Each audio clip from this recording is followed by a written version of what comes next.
काली नजर। माँ, माँ। अरे क्या माँ माँ कर रहा है? बकरी का बच्चा है क्या? अरे माँ, मजाक छोड़ो। मुझे फाइनली वो मेन चौराहे वाली दुकान मिल गई है। अब देखना, आपका बेटा दुगनी स्पीड से पैसा कमाएगा। ओफो, ये क्या? मेरी ऑनलाइन मेकअप क्लास चल रही है। इतनी जोर से क्यों बोल रहे हो आप दोनों? अरे मेरी धर्म पत्नी जी, मेकअप क्लास बाद में करना। वो चौराहे वाली दुकान मिल गई है हमको। अरे वाह! रुको, मैं अपनी माँ को फोन लगाकर बता देती हूँ। अरे मैं भी अपने रिश्तेदारों को बता देती हूँ, कितनी खुशी की बात है। हाँ हाँ, मैं भी अपने दोस्तों को बता देता हूँ। 1 हफ्ते बाद रजिस्ट्री है। बस, घर में खुशी का मौका था। उन तीनों ने अपने अपने फोन उठाए और लोगों में बात फैलाना शुरू कर दिया। और रही सही कसर श्वेता बहू ने अपने पड़ोस में सबको बताकर कर दी। अरे वर्मा आंटी, अब हम भी जल्दी कार ले लेंगे। घर का रेनोवेशन होगा और ठाट से रहेंगे हम भी। अरे, ऐसा क्या हुआ? लॉटरी बाटरी लग गई है क्या? अरे, इस बार चौराहे वाली मॉल में हमको भी दुकान मिल गई है। दुकान नंबर 21, जो एकदम चौराहे पर है। अब ग्राहक बढ़ेंगे तो आमदनी भी बढ़ेगी ही ना। अरे वाह, कितनी खुशी की बात है। मैं बहुत खुश हूँ तुम्हें इतना खुश देख के। बाकी एक बात कहूँ, सबको मत बताते फिरना। किसी की नजर लग जाएगी तो खुशी की खबर वापस लौट जाएगी। हैं? ऐसे थोड़ी ना होता है। अब डरा रही हो। अरे सही कह रही हूँ। काली नजर कहते हैं इस चीज को, जब आप किसी को कुछ बताओ और वो काम बिगड़ जाए। अरे लेकिन मैं तो। तुमने सबको बता दिया ना? हाँ, फोन लगा लगा के। अब बच के रहना। काली नजर बड़ी खतरनाक होती है। श्वेता इतनी खुश रहती है कि वो वर्मा आंटी की बात पर ध्यान ही नहीं देती, जबकि पड़ोस में और भी लोगों से खुशी की खबर शेयर करती रहती है। अगले दिन राजेश बहुत दुखी होकर घर आता है। अरे बेटा, क्या हुआ? मुंह क्यों सूजा हुआ है? मधुमक्खी ने काट लिया क्या? माँ, वो दुकान किसी और के पास चली गई। किसी ने ज्यादा भाव लगा दिया। अरे पर बात तो आपसे हुई थी ना उस दुकान वाले की। हाँ, आज मैं टोकन अमाउंट देने गया था, तब मुझे पता चला। कोई आकर सुबह मुझसे पहले ही ज्यादा अमाउंट दे गया। काली नजर। क्या? क्या कहा? वर्मा आंटी ने समझाया था कि किसी को बताना मत, वरना काली नजर लग जाएगी। अच्छा, तुम्हें उनकी बात मान लेनी चाहिए थी। उनकी बात मान लेती, लेकिन उसके पहले ही सबको बता चुके थे ना हम तीनों। अरे अगली बार से ध्यान रखेंगे। कोई भी नई चीज होगी तो किसी को नहीं बताएंगे। तीनों कुछ दिन ऐसे ही रहते हैं, पर एक दिन श्वेता को एक मेल आता है। राजेश, मेरा ऑनलाइन मेकअप कोर्स कंप्लीट हो गया। अब मैं खुद का पार्लर खोल सकती हूँ। अरे वाह, अपने मोहल्ले में ही खोलते हैं। ये जो घर के सामने दुकान है ना, वहीं। हाँ, यहाँ सस्ती भी मिल जाएगी। अगले दिन श्वेता वर्मा आंटी के पास जाती है, मिठाई का डब्बा लेकर।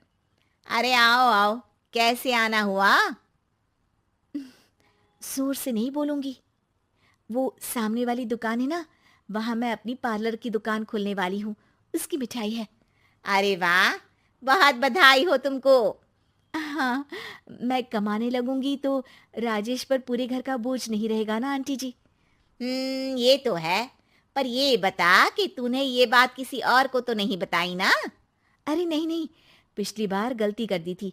काली नजर लगी किसी की और राजेश के हाथ से वो दुकान चली गई थी। सबको मत बताना। चलो मैं चलती हूँ, कल दुकान की बात करने भी तो जाना है। अगले दिन श्वेता दुकान के लिए मालिक से बात करने जाती है। अरे लेकिन दुकान तो हम कल रात को ही किसी को दे चुके हैं। कल ही? हाँ, कल ही। 2 दिन बाद कोई यहाँ पार्लर भी खोल लेगा। आप कहीं और दुकान देख लीजिए। अरे पर हमको भी तो पार्लर ही खोलना था। हाँ भाई, ये एक ही दुकान है, आधी आधी तो नहीं दे सकता ना मैं। राजेश और श्वेता घर पर हताश होकर आ जाते हैं। इस बार तो किसी को बताया भी नहीं था। अब किसकी काली नजर लग सकती है? सुनो, तुमने माँ को बताया था क्या? अरे कैसी बात कर रही हो? माँ की नजर थोड़ी ना लगेगी। पक्का तुमने किसी को नहीं बताया था ना? सिर्फ वर्मा आंटी को बताया था। उन्होंने ही मुझे किसी को नहीं बताने को कहा। अरे यार, तुम भी सही हो। मेरी माँ को नहीं बताने को कह रही हो, पर वर्मा आंटी को बताना तुम्हें जरूरी लगा। अरे वर्मा आंटी ने ही तो काली नजर के बारे में बताया था ना। वो हमेशा हमारा भला ही तो चाहती हैं। मेरी माँ भी हमारा भला ही चाहती है। अरे पर चिल्ला क्यों रहे हो? बात नहीं कर सकते क्या आराम से? नहीं आता वो आराम से बात करना, और करना भी नहीं चाहता हूं मैं। दुकान जाने का दुख गुस्से में बदल गया था और राजेश और श्वेता में बात बंद हो गई थी। 2 दिन बाद मोहल्ले में पार्लर का इनॉग्रेशन हुआ, जिसमें मोहल्ले के सभी लोगों को बुलाया गया, पर श्वेता, राजेश और माँ नहीं जाते। माँ, अंदर आ जाओ, क्या देख रही हो? अरे नया पार्लर देख रही हूं अपने आंगन से। देखो, माँ को दूसरे का सुख देखने में कितना मजा आ रहा है। मेरा दुख नहीं दिख रहा इन्हें। यहाँ मेरा पार्लर भी तो हो सकता था। अरे चुप रहो यार, हर बात में लड़ाई क्यों ढूंढ रही हो? राजेश और श्वेता फिर बहस करने लगते थे। तभी माँ ने दोनों को बाहर बुलाया। अरे जरा देखो तो, दुकान चलाने वाले का बोर्ड पर नाम क्या लिखा है? श्रुति वर्मा। गाड़ी निकाल बेटा, हमें कहीं जाना है। काली नजर का इलाज कराने? राजेश अपनी बाइक निकालता है। तीनों ट्रिपलिंग कर रहे हैं। माँ राजेश को उस मॉल वाली दुकान पर लेकर जाती है जहां राजेश अपनी दुकान खोलने वाला था। यही दुकान लेना चाहता था ना तू? हाँ, पर इनको भी दुखी करने लेकर आई हो क्या यहाँ पर दुकान दिखाकर? वहां काफी नहीं था?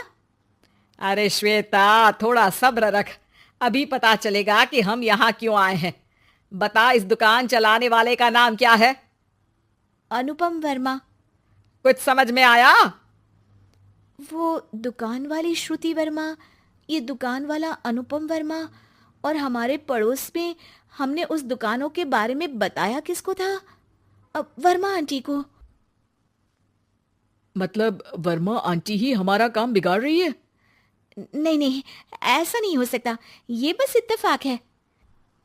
राजेश अपना फोन निकालता है और श्रुति वर्मा और अनुपम वर्मा के नाम फेसबुक पर सर्च करता है, जहां ये दोनों ही वर्मा आंटी के रिश्तेदार होते हैं।